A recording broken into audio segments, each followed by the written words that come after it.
Thank you everybody for coming here for our talk. Our talk is organized by the Hungarian Innovators Association in the Bay Area. We are a non-political organization just of people involved in innovation, and we usually do monthly talks of different kinds. And I would like to very much welcome Tibor, who is a physicist from Stanford, who will talk to us about why did these people actually got the Nobel Prize in Physics in 2022. Please go ahead. All right. Thank you very much for the introduction. And yes, so indeed, my job today is to explain why these three people, Alan Aspe, John Clauser, and Anton Zeilinger, got the Nobel Prize last year. They all got an equal share of it, 1/3, 1/3, 1/3. And so the official description of why they got it is this. They got it for their experiments with entangled photons, establishing the violation of Bell inequalities, and pioneering quantum information science. So this is quite a mouthful. It sounds like quite a lot. Hopefully, by the time I end my talk, you'll actually understand what this all means. And kind of key word here is this word entangled. So this will be kind of the key concept that I'll be talking about, is a notion of entanglement, which people sometimes also call quantum entanglement. It's a feature of quantum mechanics, as I will explain, which is kind of at the center of all of these. And these Bell inequalities that are mentioned here are basically a way of quantifying entanglement and really experimentally measuring it. What is entanglement? One can look up, again, the official website for the Nobel Prize. It has all sorts of useful illustrations, and it has a picture meant to illustrate entanglement. Again, this is just an artist's conception. It's most of it is not doesn't really contain actual physics. But the main thing that you should take from this picture is that you have sort of two objects here, and that you have these sort of mysterious-looking tendrils connecting them, which are meant to represent entanglement. What this concept will mean is some sort of correlation between two objects, where somehow their properties are really strongly tied to each other. So this word was originally introduced by Erwin Schrödinger, who was one of the fathers of quantum mechanics. And what he said of it is that he said it's not just one, but rather the big characteristic trait of quantum mechanics, entanglement. And what he described is basically a process where you have two particles that come together, they interact with each other, and then maybe they fly off far away. But because in the past, at some point, they interacted with each other, they end up in this entangled state, and afterwards, you can't really describe one of them individually without also describing the other. In some sense, they kind of cease to have separate existence, and they can only really be described together, and they only really exist together and not separately, even if they then fly off into separate ends of the galaxy. So, as you heard, this entanglement is really a concept that comes out of something called quantum mechanics. So I'll spend time explaining what quantum mechanics is about. So quantum mechanics was sort of a revolutionary theory of physics that was developed in the first 2 decades of the 20th century. So kind of around the year 900, there were cracks showing in the understanding of the physical world that people had, and they really had to change their theories of describing it fundamentally, and this kind of culminated in this new description around 30 years later. And a lot of the great physicists of the time were involved in this revolution. 2 people who are not in this picture, so this picture from a conference in 1927 shows many of them, but 2 people who are not in this picture but played an important role and are worth mentioning here are 2 Hungarians who played an important role, John von Neumann and Eugene Wigner. So they were two important people in developing quantum mechanics. So what is quantum mechanics? And a few features I want to emphasize here. One is that it's kind of a general framework of describing physical reality. It's not a theory of some particular system or some particular type of system. It's really a general language that can apply to many different things. And in fact, as far as we know today, it might apply to everything. So we don't know of any exception where it doesn't apply. It's something that's being debated by physicists, whether there are kind of natural boundaries of where it applies. but so far we don't have any concrete counterexample. That is the case in principle. In practice, in most cases, you can kind of ignore it, and you can get away with sort of not quantum mechanical classical concepts. The cases where you really need it are kind of extreme cases, extreme conditions. When you go to very, very small scales, so when you have something the size of an atom or a molecule, there you really need quantum mechanics. And also often where you go to very, very cold temperatures. If you cool something down to very low temperatures, that's another situation where often quantum mechanical features really pop up. And another thing to emphasize is that it's a very successful theory. So maybe some of the things that I'll tell you later will sound very strange, and they will sound like this cannot possibly be true. So it's important to keep at the back of your mind that this theory has been tested a lot, and whenever it was tested, it was found to work. And it's kind of the basis of a lot of subsequent science and technology. So a few things worth mentioning here. One is this theory of quantum microdynamics that was built on top of quantum mechanics in order to describe the kind of processes that go on at kind of particle colliders. Like if you've heard of those things where there are these colliders that experimentalists build, where you have like particles at extremely high velocities colliding with each other, creating new particles and all sorts of things. That's described by this theory. And one reason this is important is that this is a scenario where you can calculate something theoretically, measure the same thing in your collider, and compare the results. And for some quantities, they found agreement to like 13 digits.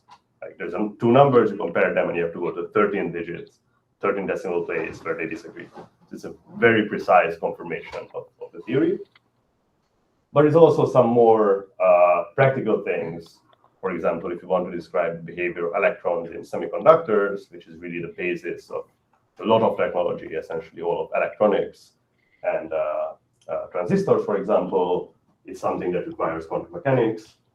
Or superconductivity is another feature that is kind of quantum mechanical in nature. It's an example of something that happens at low temperatures, and it's kind of a very striking thing that has all sorts of technological implications. Okay, so I will have to tell you a little bit about the actual content of what is in quantum mechanics and what it says. In particular, there is one kind of central concept of quantum mechanics called the superposition that I need to introduce. So, and I'll try to do that in a very simple example, in a very gentle way.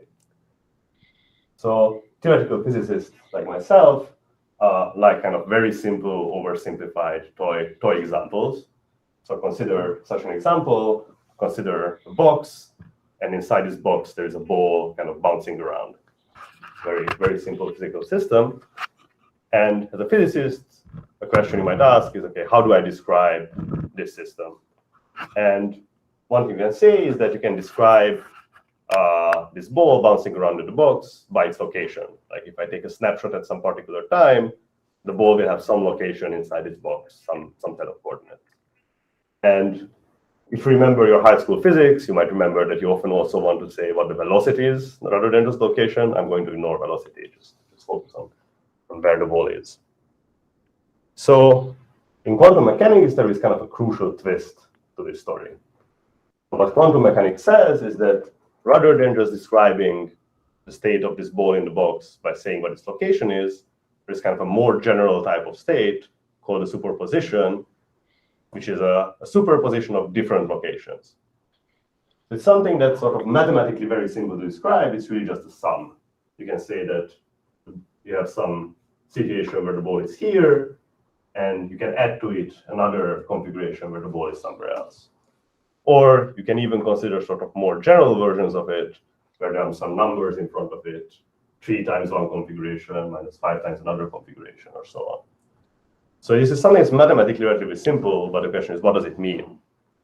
And what it means is given by something called the Born rule, which tells you the following. So let's say someone tells you that this ball in the box in the superposition, then you can open the box and look at it.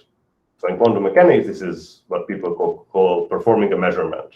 Like I do some measurement and try to determine, okay, where is this ball actually? And what quantum mechanics tells you is that when you do that, you don't see the superposition. You either see this or you see this. But you see these two things probabilistically. If you perform the exact same experiment many, many times, you don't always find the same answer. In some cases, you find the first, and in some cases, you find the second. And the probability of finding one or the other is encoded in these numbers, in these coefficients. In particular, the ratios of the squares tell you how often you find one or the other. So quantum mechanics is this sort of strange theory where it doesn't tell you what the system does when you're not making a measurement, when you're not looking at it. It only tells you that if you go and make a measurement, if you look at it, then there's a series of things you can find, a series of answers, and it tells you what is the probability of finding one answer or the other. So there's a nice quotation I read in an interview recently about this by a physicist named Seth Lloyd, who's at MIT. It says, babies lose their intuition for quantum mechanics when they're about 3 months old, which is the age when they learn to play peekaboo. So what he means is that if you have a very small child, a few months old, if you hide something from them, you hide your own face or their favorite toy, they start looking for it, but they start looking for it everywhere, not necessarily just where they last saw it, but just everywhere in space. And the way he interprets it is that they actually have a very good intuition. This is how quantum mechanics works. When you're not looking at something, it could be everywhere. It's kind of spread out in all of space. Unfortunately, then they lose this intuition when they turn about 3 months old.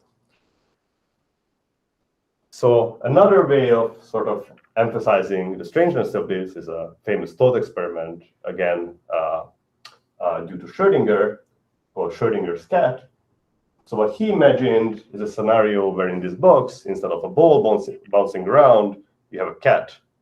And along with the cat, there is some bottle containing some poison, and this bottle is connected to a radioactive isotope. That radioactive isotope is this box. So this radioactive isotope can undergo radioactive decay. It can emit some particle, and it's connected to this bottle in such a way that if it undergoes decay, then this bottle breaks, the poison is released, and it kills the cat in the box. But again, due to the rules of quantum mechanics, the isotope itself will be in some sort of superposition of both having decayed and not having decayed. And that means that ultimately the cat itself will be in some superposition of alive and dead. Which means that as far as the rules of quantum mechanics go, they don't tell you whether the cat is alive or dead. They just tell you if you open the box, with some probability you find a cat that is alive, with some probability you find a cat that is dead. So the point of this thought experiment was really to kind of emphasize how counterintuitive this whole thing is. It sounds like there must be some true state. It's either alive or dead. It must be the case that one of those is true and the other is false. And one person who really felt strongly about this and felt that there must be a true answer to these questions was Einstein. So Einstein actually played a very important role in the early days of quantum mechanics and in developing quantum mechanics at the beginning. But he was very unhappy with how it sort of turned out in the end. He really didn't like these probabilities popping up. And he kept arguing with some of the other founders of quantum mechanics about it, most notably with someone called Niels Bohr. So this is the two of them in this picture talking to each other. And Einstein would say things like, God does not play dice. Like, really, these probabilities should not be there. They shouldn't be fundamental. The reason that you get probabilities must be that you are missing something, that this theory is incomplete, and there is some missing information. So what he did is he tried to kind of make this intuition to a more concrete, strong argument, basically proving that there must be something missing. And so the thing that is missing is people often call it hidden variables. So the idea is that there's some underlying things that quantum mechanics doesn't know about, which are some hidden variables which really determine what is the state of affairs, whether the cat is alive or dead. And so Einstein, together with two of his colleagues, Podolsky and Rosen, try to come up with some argument really saying that this must be the case. There must be hidden variables. And so what they considered is a slight variation on this idea. They considered something where you have two boxes with two cats in them, but both of them are connected to the same radioactive isotope. So what happens is that if this isotope decays, then both cats die. If the isotope doesn't decay, both cats stay alive. In our superposition language, this is something like this, like two boxes with two alive cats superposed with two boxes with two dead cats. And this is kind of our first example of this notion of entanglement that I started at the beginning with, that the states of these two cats are strongly entangled in the sense that quantum mechanics still doesn't tell you whether any of these cats is alive or dead, but it tells you that if one of them is alive, the other one must also be alive. And if one of them is dead, the other one must also be dead. So their fates are really strongly tied together. So this is an example of entanglement. Okay. And now what they considered is the following. You have these two boxes with your two cats strongly entangled, and now you move them far apart. You keep one box here on Earth, and the other box you put on a spaceship and you send it to your friend Elon Musk sitting on Mars in his laboratory. So now we have these two boxes with the two cats on two different planets, but they are still in this very strongly entangled state where either both of the cats are alive or both of the cats are dead. Those are the only two options. And now imagine that now I take the box here on Earth and open it, and I find the cat is alive and well and happy. So that means that I immediately know that the other box on Mars must also contain a cat that is alive and happy. So what they conclude is that there are two possibilities here. Either the cat was already alive before I opened my box here on Earth, and there is some hidden variable that determines that both of these cats were alive, or by opening the box here on Earth, I immediately caused the state of the other cat on Mars to change instantaneously. So this is what they call the spooky action at distance, that there's some sort of immediate effect, something in my laboratory here on Earth, and there's an immediate effect without any delay happening on Mars. And what they say is that the second option is really, they were really unhappy with the second option, therefore the first one should be true. So why are they unhappy with the second option? I have to make a little bit of a detour to explain that. The point is that in physics, you really want things to be local. Like locality is a very strong principle of physics, that if you make some effect here, it cannot really immediately do something very far away. At best, it causes some disturbance, and the disturbance spreads and spreads and spreads and eventually reaches some faraway place. But it shouldn't happen kind of instantaneously. And indeed, in all cases where you think that there is some sort of effect happening at large distances, when you look at it more closely, you always find that there's actually some local explanation for it. So if you have something like two magnets attracting each other, naively it sort of looks like there is a magnet here, and they attract even though they are far, they are separated by some distance. But really what happens is that each magnet creates some magnetic field, and what the other magnet feels is not the first magnet directly, but this magnetic field that it created. And if you do some change to it, like you shake the magnet a little bit, the changes in the magnetic field actually spread at some finite speed. So there is no kind of immediate action at a distance. And one reason that Einstein was kind of particularly concerned with this is that the theory that he's most famous for, which is known as the theory of relativity, in that theory, this principle of locality was really kind of elevated to like a central principle, that nothing can propagate faster than the speed of light. There is kind of a universal speed limit on the whole universe that nothing can exceed. And this is the central point of his theory of relativity. So it's really this kind of seeming action at a distance that in this previous thought experiment kind of really going against that. But one thing that's sort of worth pointing out here is something that he didn't know, Einstein didn't know at the time when he came up with this thought experiment, but that people later proved, is that this quantum entanglement, this sort of correlation between the two boxes that we talked about, is a very special kind of non-locality, in that you cannot actually use it to, for example, transmit any information from one place to another.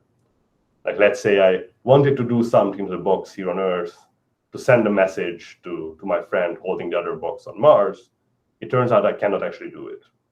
And basically the reason for that is exactly because all these measurement outcomes are random, which means that the only way to transmit some useful information, I would have to tell my friend what the measurement outcome that I found was. I would have to call them on the phone, tell them, okay, I did a measurement, this was the outcome. But to call them on the phone, that I can only do at most at the speed of light. So there is some sort of non-locality here, but it's a very strange sort of non-locality that cannot be used to, for example, send messages or really do some sort of causal like change that could be measured directly.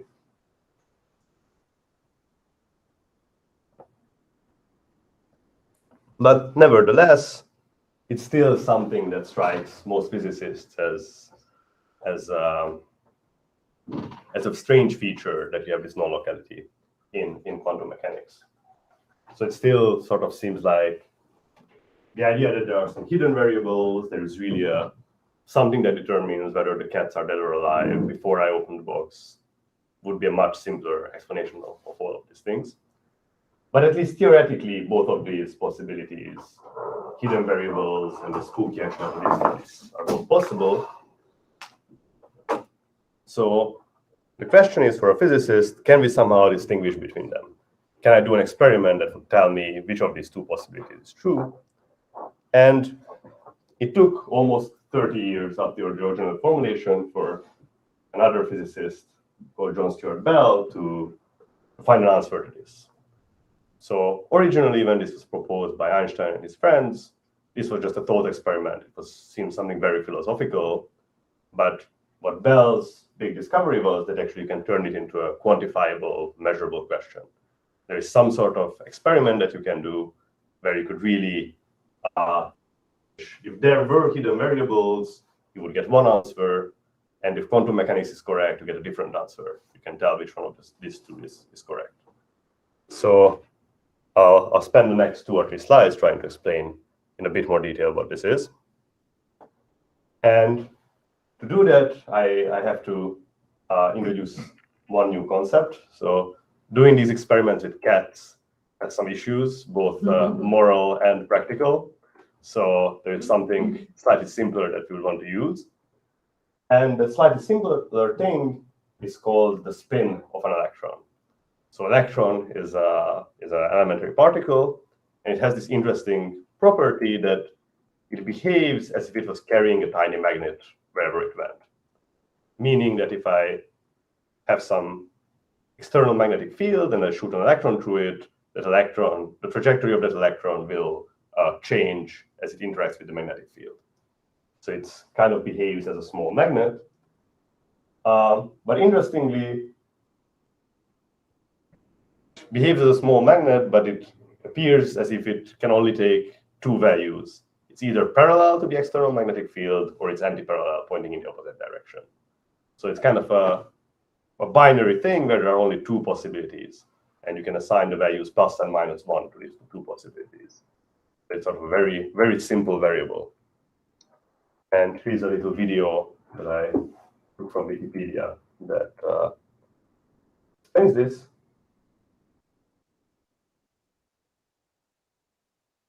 First, you imagine that you have some big magnet in your laboratory, create an external magnetic field that you can use to test these various features. And first, if you were actually small classical magnets, as they go through this external magnetic field, they get deflected in various directions. And which way they get deflected depends on how they are oriented relative to the big external magnet. So if you did this experiment, you would get a bunch of different results depending on which way your magnet was pointing. But if you do the same experiment with electrons, what you find is that there are only two possibilities. They either deflect up or they deflect down. But again, these sort of probabilistic rules of quantum mechanics come in that this happens probabilistically. Some cases they go up, some cases they go down. So in general, they are in some sort of superposition, once again, of pointing parallel to the magnetic field or pointing in the opposite direction. All right. So instead of cats that are being dead or alive, we are going to use electron spins and their two states pointing along the magnetic field or the opposite direction as the thing that we will try to entangle. And now we'll do something similar to the experiment I described before. We want some source that creates two electrons in such a way that their spins are correlated with each other. We send these two electrons to two laboratories far away from each other. And usually one refers to the two places as Alice and Bob. So Alice and Bob both receive one electron on which they can do experiments. And the crucial idea that Bell had is that rather than just do one sort of experiment in both of these cases, both Alice and Bob can do two different experiments, meaning that they can take their big external magnet and they can choose its orientation in two different ways. So Alice and Bob, they both have some switch in their laboratory, which they can switch to either 0 or 1.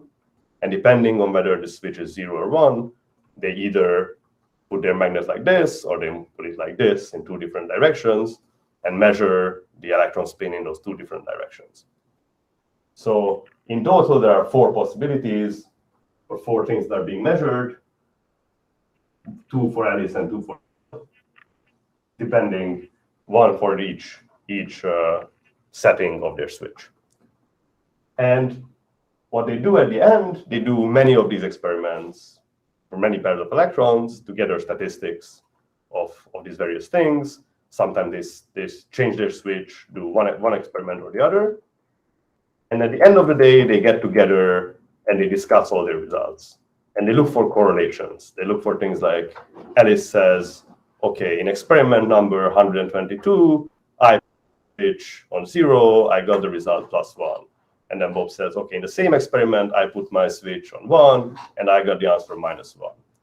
And then they compare what they got in each of these experiments and what their switches were set to in each experiment. And they look at what are the correlations between the outcomes.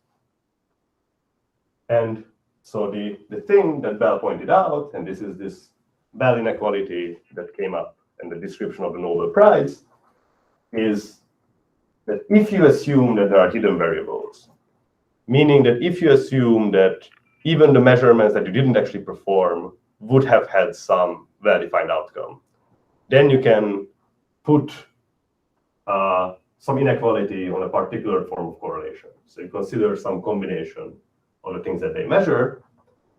And the point is that this involves both A0 and A1, meaning the two things corresponding to two different values of the switch that Alice has.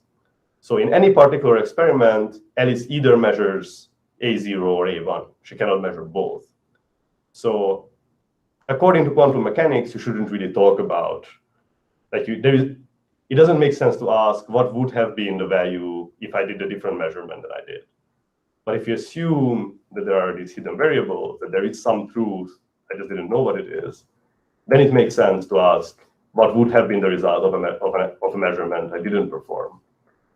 And if you do that, you look at this combination, since these A's, A0 and A1 take values +1 and -1, either their sum is 0 or their difference is 0. Either way, this combination for any experiment is either +1 or -2, or +2 or -2. So their average, this overline is for an average, that if you do this measurement many times, and then you gain statistics, it has to be smaller than 2. And the surprising thing, you can calculate the same thing in quantum mechanics. You imagine that these two electrons on which you do your experiments are in this entangled state, which is kind of the analog of what we had before, where either both cats were alive or both cats were dead. And you find that you calculate the same quantity and you get a value that is around 2.8, bigger than 2. So forget about the numbers, but the key thing is there is some combination of these measurement results.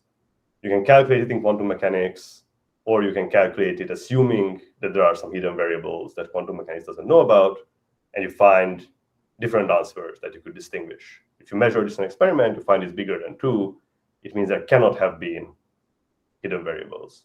It really means that these probabilities that are in quantum mechanics, they're really fundamental. They cannot come from the fact that there was something that you didn't take into account. Okay, and in fact, this version of the inequality is not the original one proven by Bell, but a reformulation by this set of people, including Clauser, who's one of the Nobel Prize winners. Okay, so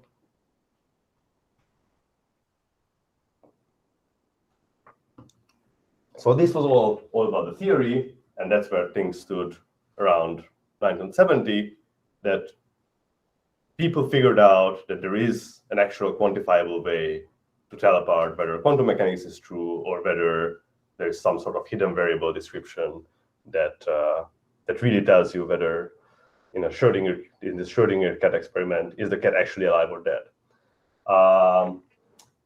So now what happened in the subsequent 50 years is actually doing these experiments. And that's mostly what the Nobel Prize was awarded for, is really to put in the effort to actually do these experiments that really just started out as kind of philosophical thought experiments of what would happen if you did this or that, actually build this in a laboratory, actually measure it, and check whether what quantum mechanics predicts is correct or not. And so the first experiment was done by Clauser, who's one of the Nobel Prize winners, along with someone called Friedman. And it was done not so far from here in Berkeley in the early 1970s. And so they built an experiment. Instead of electrons and their spin, they used photons, which are the particles of light. They have a property called polarization, which plays the same role as the electron spin. And they built an experiment where they had some source where an atom emits pairs of photons which are in some entangled state, and you can use them to do this experiment, measure their polarizations, and they found that this Bell inequality is violated by a large amount, meaning that quantum mechanics is correct and this kind of hidden variable explanations fail. So it seems like that's the end of the story, but it really isn't, because there are various loopholes. So in this experiment that they did, there are a few things that you could poke into, and you could say, well, actually, maybe if you did this differently, maybe you'll find a different results. Maybe there is still hope that your hidden variable theory could work. And the biggest of these loopholes is something called the locality loophole, which is that the way they did the experiments is that, remember that we had these switches, like both Alice and Bob had some switch that they could change to determine which experiment they run, which measurement they made. And the way in this experiment that they did it, they fixed the value of the switches, they ran many experiments with that setting, and then once they had enough statistics, they go in, you change your measurement apparatus, you change the switch, you run the experiments again many times until you get enough statistics. So the problem with that is that one thing you could imagine happening is that maybe when I change the switch here in my experiment, that has some effect that propagates to the other experiment being done on the other particle and changes the outcome there. So maybe the setting of the switches influences the measurement at the other end. So to get around that problem, what you want is you don't want to fix the switch before you run the experiment. You kind of want to decide whether to put the switch at 0 or 1, kind of mid-flight, like while just before the particle arrives, quickly enough that even if it had an effect, that effect didn't have enough time to propagate to the other particle. So that would be closing this sort of locality loophole. The other less important but still noteworthy loophole is called the detection loophole, which is that not all of the photons make it to the measuring apparatus. Some of them just disappear before they get there. So there's a probability that if the photons disappear differently from the photons that you end up measuring, if it's kind of biased, then those could change the outcome significantly. So you would really want to make sure that you're not losing many photons. That's the detection loophole.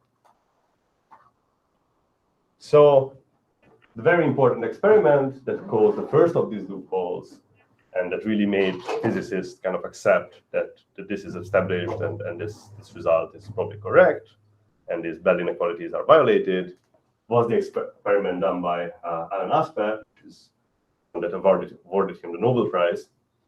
So he did this in Paris in the early 80s, and he did a number of things. He also improved the kind of source for these entangled particles to something that has much better quality than the previous experiment. But the biggest thing he had is the ability to really switch between the two measurement scenarios kind of dynamically while the experiment was running. He was not doing it kind of completely randomly. It's sort of pseudo-random. It's kind of quasi-periodic, but still the switches kind of keep switching back and forth, which is what you wanted. So this was really a big advancement, and this is really what kind of made people accept these results. But there was still room for improvement, and one improvement is Judith Seilinger, who's our third Nobel Prize winner. So this still didn't close the second loophole that I mentioned, but it did improve the experiment in a number of ways. This was done in 1998. So one of the things that he did is, if you look at these previous pictures, like this is the experimental setup in Paris, this is the experimental setup at Berkeley, all of these things are happening in the same laboratory. Like the Alice and Bob are a few meters from each other. Previously, when I was describing this in abstract, I said, okay, you move them far apart. You put one of them in Mars. You want to put some big distance between them. So this is the first one that really does this at least a little bit more. So really the two experiments are run a few hundred meters from each other, like two ends of the same campus. Another thing that he's doing is that the switching between the different switches is done in a way that's really truly random. It's tied to some other quantum mechanical physical process that's going on. So it's in principle truly random which direction the switch is pointing. And he also improved the quality of the source for photons. He was able to get kind of a much clearer signal. So the way people usually describe it is in terms of standard deviations, that there is this quantity C that we wanted to calculate, and there's some standard deviation. You find that it's 2.6 something plus minus. There is some bit of standard deviation of statistical fluctuations, and the question is, how many standard deviations would the result have to change such that it becomes compatible with hidden variables, so that you get something that's smaller than 2. And here it's more than 30, which is a lot. It means that it's really a very, very solid result. It's very unlikely that it is kind of an experimental fluke.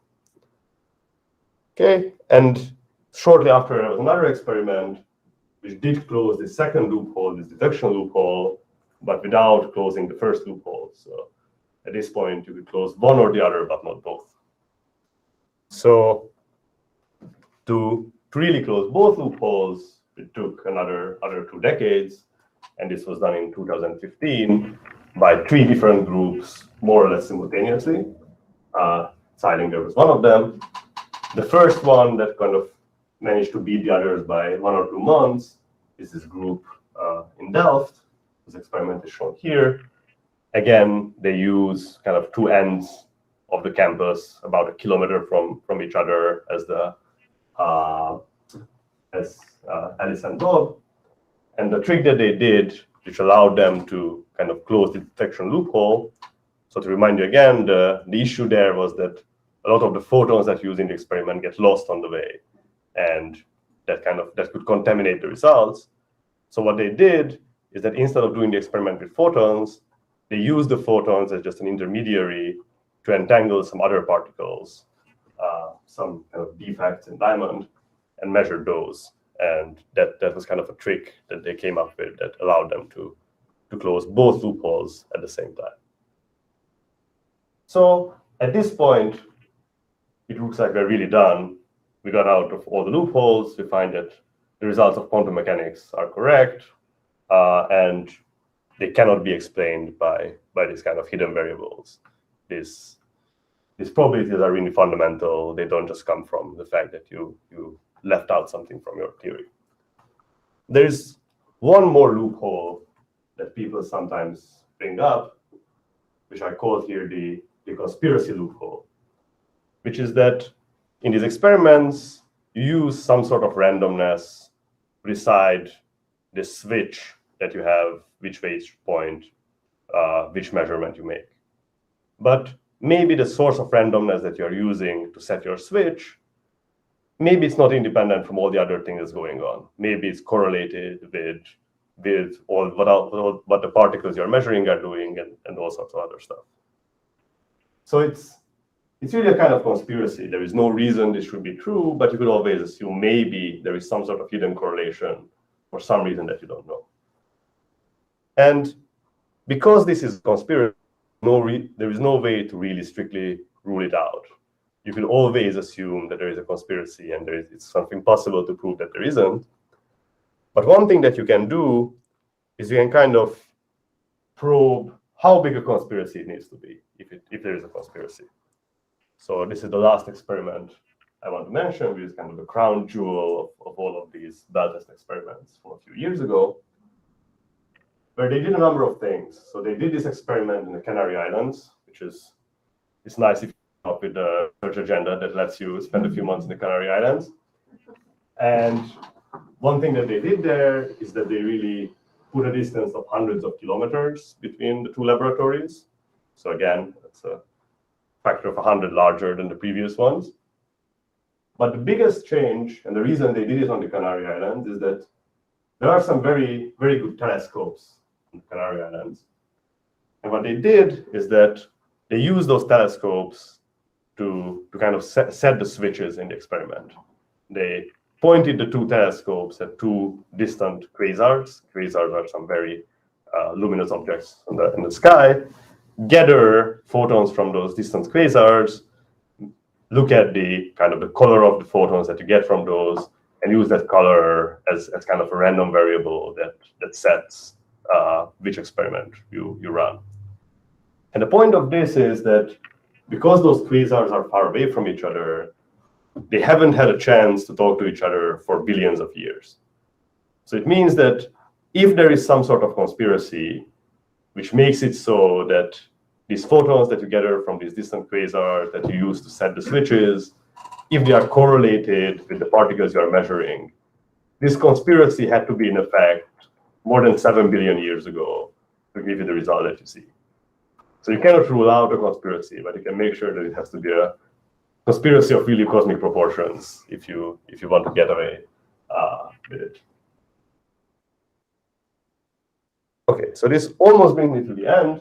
I have a few more slides, which will be about kind of practical applications of all this. So if you remember at the beginning the description of why these people got the Nobel Prize, part of it was for pioneering kind of new quantum technologies. And so something that people realized over the last few decades is that this quantum entanglement, apart from having kind of fundamental importance for physics, it's actually a useful thing for some practical purposes.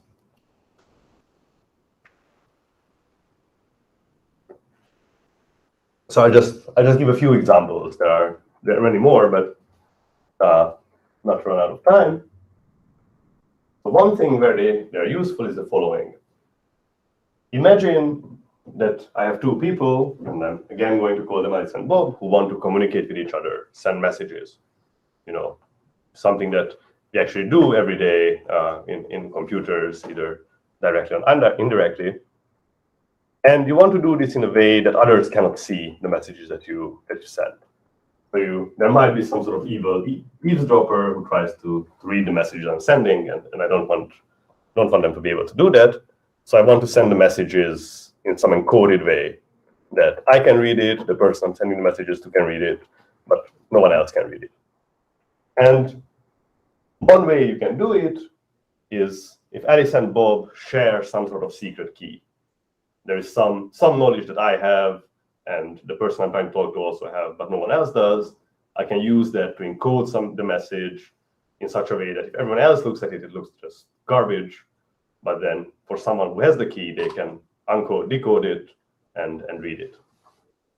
But the question is how to set up such a key. Like I want to set up some key that is shared between me and someone else, but no one else. And one way to do it is by using entangled particles. Like let's say someone creates a bunch of entangled pairs of particles and sends one half of them to Alice, the other half to Bob, and then Alice and Bob do measurements on these particles. Then by the rules of quantum mechanics, first of all, the outcomes of those measurements will be random. So they generate some sort of random string of outcomes. But because these particles are entangled, they are guaranteed to get the same set of random numbers. So they will end up with some string of zeros and ones, the outcomes of the measurements, which are random, but they are shared between the two of them. So no one else can predict them because they're random, but they're guaranteed to have the same. So now they can use it as this kind of secret key to share messages between the two of them. So this is called the quantum key distribution. And actually, not exactly this, but another version of kind of quantum key distribution was also demonstrated in an experiment between, I think, Beijing and Vienna, so pretty far away places. And there are a few other things you can do. And one thing to note here is that, so remember I told you that this electron spin has this property that when I measure it, it only takes two values, either plus or minus one, either points along the magnetic field or opposite. So it's a little bit like the analog of a bit. It only has two possibilities. So indeed, you can kind of think of it as a quantum version of a bit, which people call a quantum bit or a qubit. And once you have an analog of a bit, you can do all the things that you can do with bits with your quantum bits. You can try to use them to communicate information, or you can use them to sort of do computations.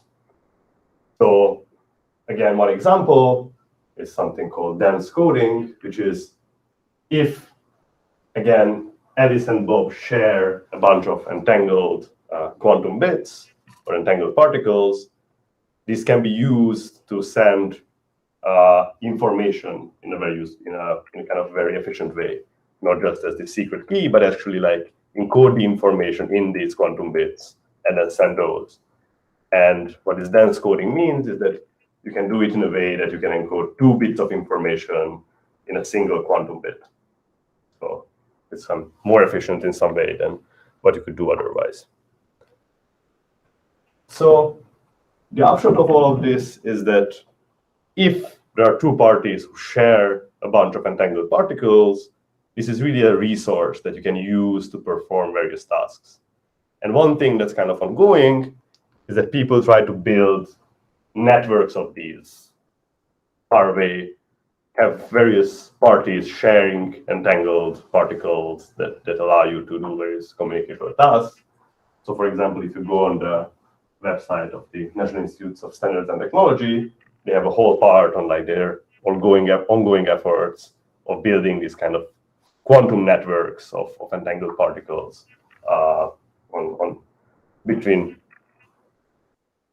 have shared entanglement between kind of faraway places that can be used as a resource.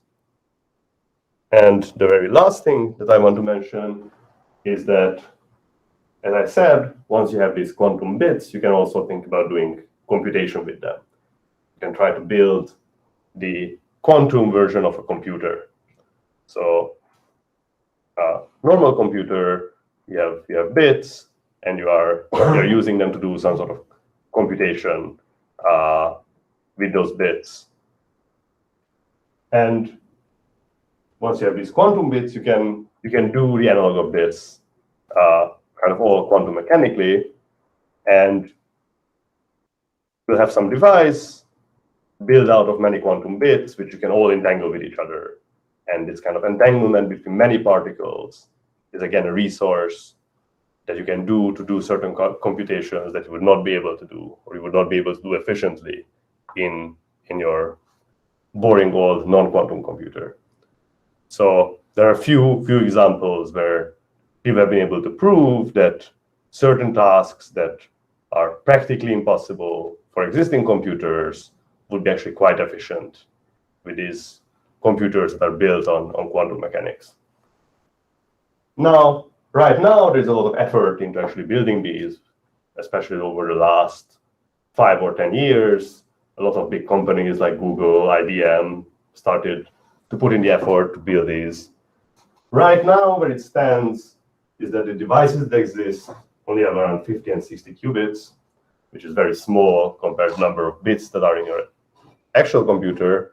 But even at this point, it's kind of at the boundary where it can almost outperform classical computers for some very specialized tasks. It's still far from being kind of practically useful, but it's already at a point where it's kind of at the boundary that for some things that some problems that you really came up with just to demonstrate that this can be useful, they are kind of outperforming existing supercomputers. But there's a lot of effort that needs to go into like actually making these bigger and also more reliable to actually make them practically useful. Okay, so this brings me to my summary slide, which I'll just leave up here for you to admire, and thanks everyone for your attention. Who's your advisor at Stanford? Sorry? Who's your advisor at Stanford? Someone called Vedika Kemani. No, because the reason why I'm asking is very good talk, thank you. We can ask questions, yes? Yes, of course. So going back to the notion of... Please repeat the question so it will be also in the mind. Okay. Yeah. Going back to the notion of hidden variables, what do you think about the ER equals EPR, like he's smiling, hypothesis or whatever you want to call it? Einstein, Rosen, and Einstein, Podolsky, Rosen, the wormholes. So Right. Any thoughts you have on Yeah, let me just repeat the question. So for the online audience, so the question was what I think of something called the ER equals EPR conjecture, so EPR stands for the things I was talking about, Einstein, Podolsky, and Rosen, which is this experiment with entangled particles. ER stands for Einstein and Rosen, so the same people without Podolsky. And where it comes from is something called the Einstein-Rosen bridge, which is a concept in general relativity, which is a whole different field of physics, where the idea that there's another way of breaking locality in general relativity. In general relativity, kind of space and time themselves are kind of malleable. Like space is not this rigid thing that we think of it, but it can be bent and curved. And the idea of this Einstein-Rosen bridge in general relativity is the kind of it's what's usually called a wormhole. And if you've seen science fiction films, you might have seen it. The idea is that basically you can bend space so much that two things that you thought were far away are actually close to each other. So the conjecture that you mentioned is something put forward by people at Stanford, which I guess is why you asked me, is that maybe these two seemingly very different ways of breaking locality are secretly the same. And okay, this is sort of above my pay grade. Okay. I don't have any strong personal opinion about it, but it's a very interesting proposal. A question from the online audience. Now, how do you create entangled electrons or photons? Right, good. Yeah, that's something I sort of didn't really explain. There are various ways. So what happens in, for example, these experiments, or the simplest one of them, what you do is you have some atom that you excite with a laser, for example, to have some highly excited energetic state. And then as it goes back to its low energy state, it has to lose energy. And the way it loses energy is by emitting photons. And it emits a pair of photons. And the point is that there are some conservation laws that tell you that these two photons cannot be completely independent. In particular, their angular momenta have to be correlated, and that's related to this polarization that is the kind of property that you end up measuring.